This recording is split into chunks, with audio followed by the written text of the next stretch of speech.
दोस्तों, आध्यात्म चैनल में आप सभी का स्वागत है। दोस्तों, आज मैं आपको भगवान विष्णु का वाहन गरुड़ कौन था उसके बारे में मैं गरुड़ के बारे में पूरा आपको विस्तार से बताऊंगी। भगवान विष्णु का गरुड़ वाहन है। भगवान गरुड़ को विनायक, गरुत्मत, ताक्षर, वैंतेय, नागांतक, विष्णुरथ, खगेश्वर, संपूर्ण और पनगासन नाम से भी जाने जाते हैं।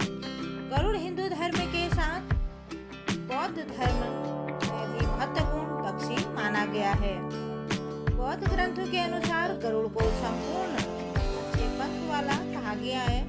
जातक कथाओं में भी गरुड़ के बारे में कई कहानियां हैं। गरुड़ के नाम से एक पुराण ध्वज घंटी और एक व्रत भी है। महाभारत में एक गरुड़ ध्वज था और घर में रखे मंदिर में गरुड़ घंटी और मंदिर के शिखर पर गरुड़ ध्वज होता है। गरुड़ पुराण में मृत्यु के पहले और बाद की स्थिति के बारे में बताया गया है। हिंदू धर्मानुसार जब किसी के घर में किसी की मौत हो जाती है तो गरुड़ पुराण का पाठ भी रखा जाता है। गरुड़ भारत का धार्मिक और अमेरिकन का राष्ट्रीय पक्षी भी है।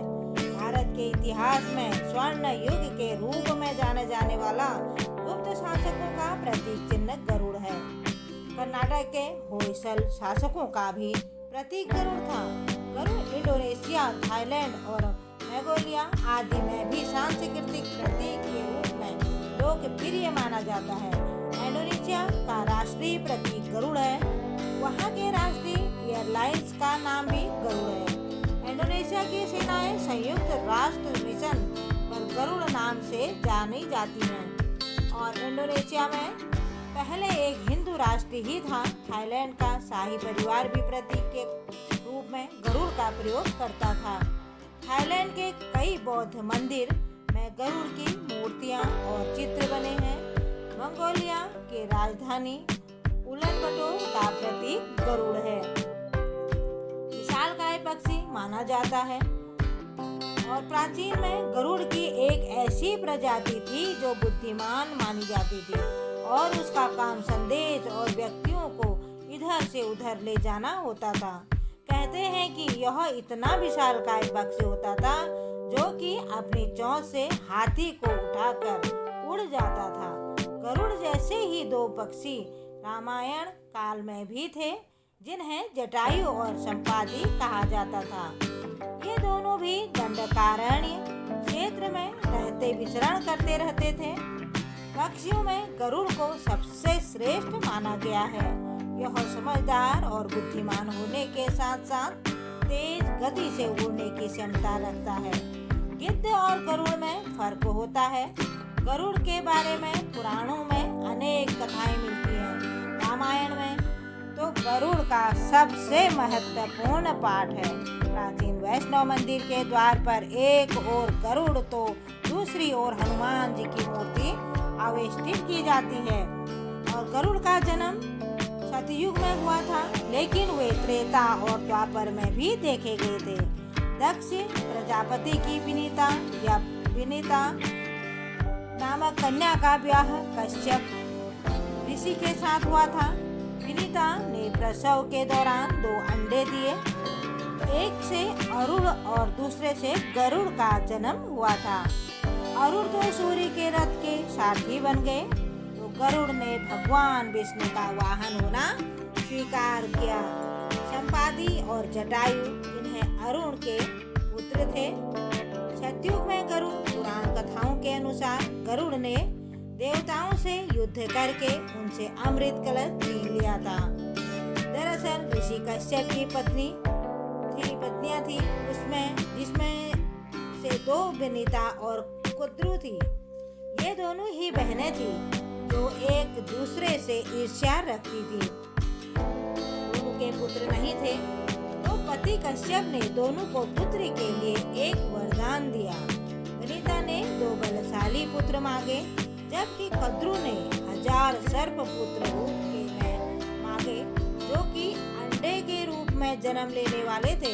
सर्प होने के कारण कद्रु के 1000 बेटे अंडे से उत्पन्न हुए और अपनी माँ के कहे अनुसार काम करने लगे। दोनों बहनों में शर्त लग गई थी कि जिसके पुत्र बलशाली होंगे, हारने वाले को उसकी दास्ता स्वीकार करनी होगी। इधर सर्प ने तो जन्म ले लिया था, लेकिन वनिता के अंडों से अभी तक कोई पुत्र नहीं निकला था। इसी जल्दबाजी में वनिता ने एक अंडे को पकने से पहले ही उसे फोड़ दिया था। अंडे से अर्धविकसित बच्चा निकला, जिसका ऊपर का शरीर तो इंसानों जैसा था, लेकिन नीचे का शरीर अर्धपक था। इसका नाम अरुण था। अरुण ने अपनी माँ से कहा कि पिताजी के कहने के बाद भी आपने धैर्य खो दिया और मेरे शरीर का विस्तार नहीं होने दिया। इसीलिए मैं आपको श्राप देता हूँ कि आपको अपना जीवन एक सेवक के तौर पर बिताना होगा। अगर दूसरे अंडे में से निकला उनका पुत्र उन्हें इस श्राप से मुक्त ना करवा सका तो वह आजीवन दासी बनकर ही रहेंगी। भय से बिनिता ने दूसरा अंडा नहीं फोड़ा और पुत्री के श्राप देने के कारण शर्त हार गई और अपनी छोटी बहन की दासी बनकर रहने लगी। बहुत लंबे काल के बाद दूसरा अंडा फूटा और उसमें से विशाल काय गरुड़ निकला, जिसका मुख पक्षी की तरह और बाकी शरीर इंसानों की तरह था।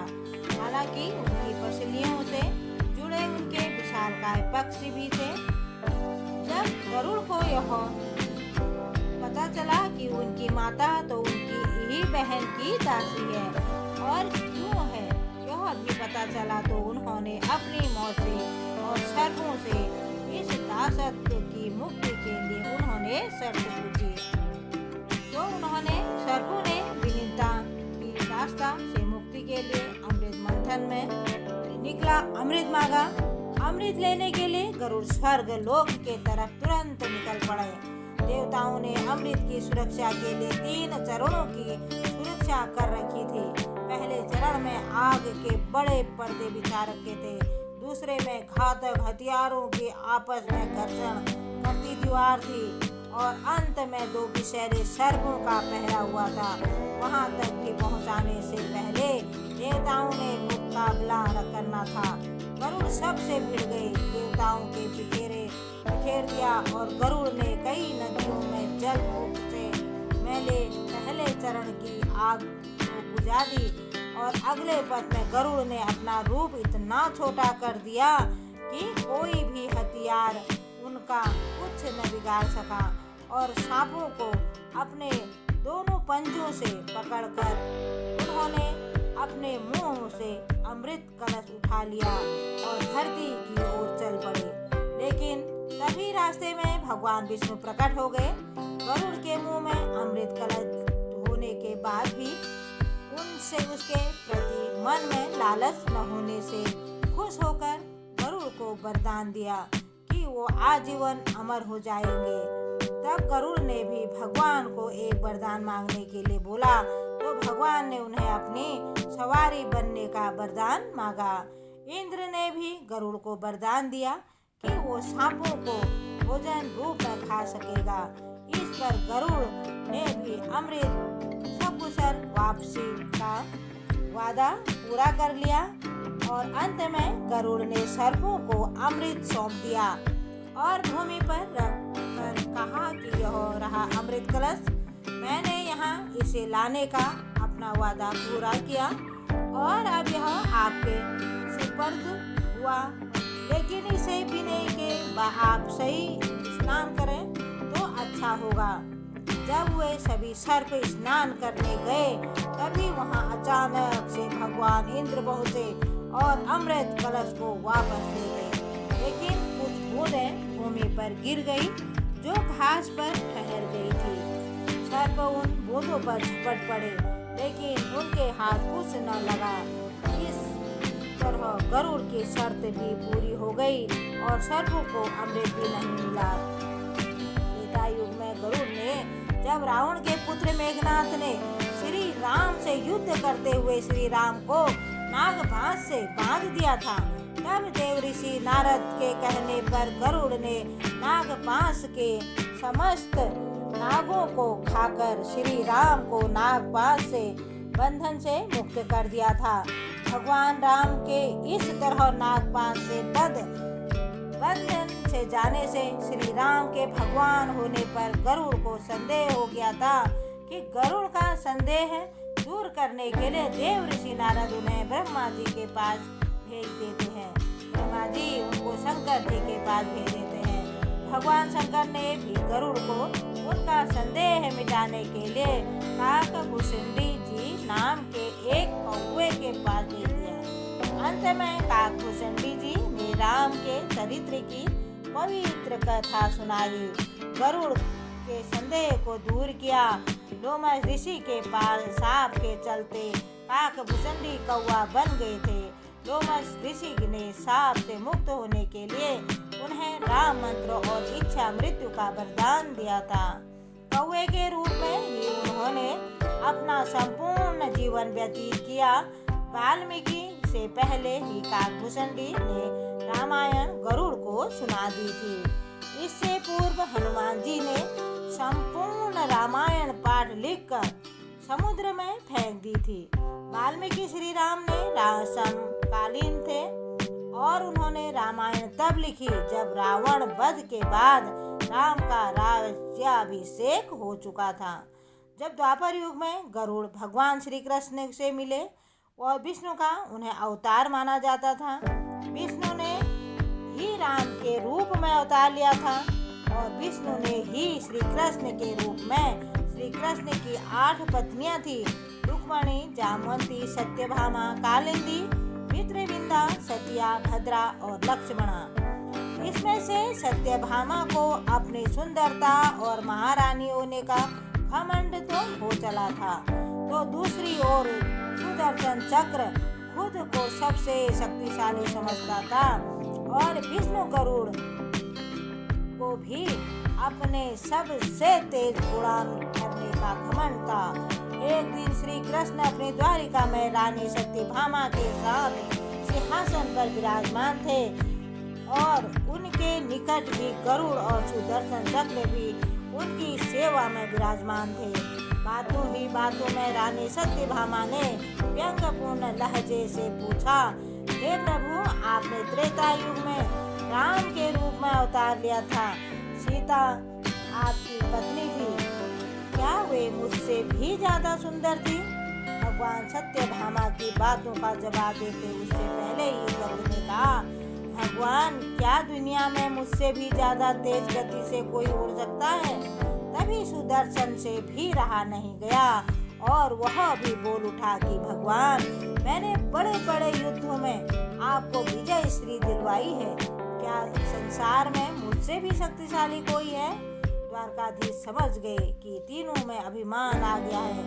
भगवान मंद मंद मुस्कुराते हुए कहने लगे और सोचने लगे कि इनका अहंकार कैसे नष्ट होगा, नष्ट किया जाए। तभी उनको एक युक्ति सूझी।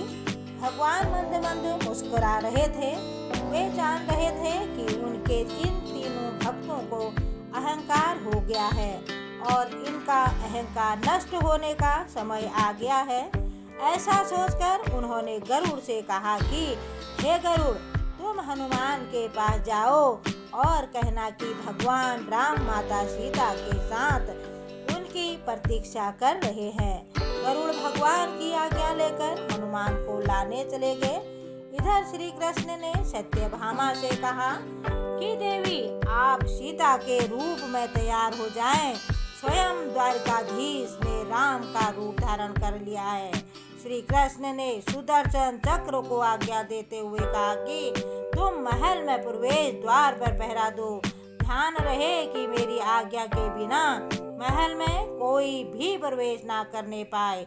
सुदर्शन चक्र ने कहा, जो आज्ञा भगवान, और भगवान की आज्ञा पाकर चक्र महल के प्रवेश द्वार पर तैनात हो गए। गरुड़ ने हनुमान के पास पहुंचकर कहा, हे वानर श्रेष्ठ, भगवान राम माता सीता के साथ द्वारका में आपसे मिलने के लिए पधारे हैं। आपको बुला रहे हैं कि आज्ञा है आप मेरे साथ चलिए। मैं आपको अपनी पीठ पर बैठाकर शीघ्र ही वहाँ ले जाऊंगा। हनुमान ने विनय पूर्वक गरुड़ से कहा, आप चलिए बंधु, मैं आता हूँ। गरुड़ ने सोचा, पता नहीं यह बुढ़ा बानर कब पहुँचेगा। खैर मुझे क्या कभी भी पहुँचे, मेरा कार्य तो पूरा हो गया, मैं भगवान के पास चलता हूँ। यह सोचकर गरुड़ शीघ्र ही द्वारका की ओर चल पड़े। लेकिन यह क्या, महल में पहुंचकर गरुड़ देखते हैं कि हनुमान तो उनसे पहले ही महल में प्रभु के सामने बैठे हैं। गरुड़ का सिर लज्जा से झुक गया। तभी श्री राम के रूप में श्री कृष्ण ने हनुमान से कहा कि पवन पुत्र, तुम बिना आज्ञा के महल में कैसे प्रवेश कर गए? क्या तुम्हें किसी ने प्रवेश द्वार पर रोका नहीं?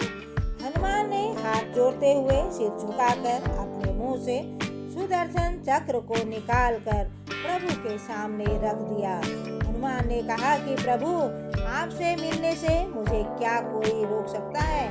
इस चक्र ने रोकने का तनिक प्रयास किया था, इसीलिए इसे मुंह में रख लिया। आपसे मिलने आ गया, मुझे क्षमा करें। भगवान मंद मंद मुस्कुराते रहे। अंत में हनुमान ने हाथ जोड़ते हुए श्री राम से प्रसन्न किया, हे प्रभु, मैं आपको तो पहचानता हूँ, आप ही श्री कृष्ण के रूप हैं, मेरे राम हैं। लेकिन आज आपने माता सीता के साथ किस दासी को इतना सम्मान दे दिया कि वह आपके साथ सिंहासन पर विराजमान है। अब रानी सत्यभामा का अहंकार भंग होने की बारी थी। उन्हें सुंदरता का अहंकार था जो पल भर में चूर हो गया था। रानी सत्यभामा, सुदर्शन चक्र व गरुड़ तीनों का गर्व चूर चूर हो गया था। वे भगवान की लीला समझ रहे थे। तीनों की आंखों से आंसू बहने लगे और वे भगवान के चरणों में झुक गए। भगवान ने अपने भक्तों के अहंकार को अपने भक्त हनुमान द्वारा ही दूर किया। अद्भुत लीला है प्रभु की। जय श्री राम। जय गरुड़ महाराज की जय। धन्यवाद।